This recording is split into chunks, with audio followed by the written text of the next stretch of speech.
ખાટા ઢોકળા બનાવવા માટે 1 કપ આપણે ચોખાનો લોટ લીધો છે, અડધો કપ બેસન એડ કરીશું અને સરસ રીતે મિક્સ કરી લઈશું। હવે એમાં અડધો કપ ખાટું દહીં એડ કરી લઈશું અને સરસ રીતે મિક્સ કરી લઈશું। જોઈતા પ્રમાણમાં પાણી એડ કરીને આપણે એનું બહુ જાડું પણ નહીં અને બહુ પાતળું નહીં એ રીતનું ખીરું તૈયાર કરી લઈશું।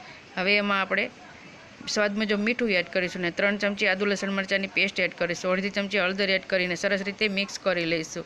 હવે એમાં 1 ચમચી જેટલું તેલ એડ કરીને અડધી ચમચી સોડા એડ કરીને એક જ ડાયરેક્શનમાં આપણે હલાવી લઈશું અને ગ્રીસ કરેલી થાળીમાં આપણે અડધું બેટર એડ કરી લઈશું અને ઢોકળિયામાં આપણું પાણી ગરમ થઈ ગયું છે તો એમાં આપણે 10 મિનિટ માટે બાફવા માટે રાખી દેવાનું છે।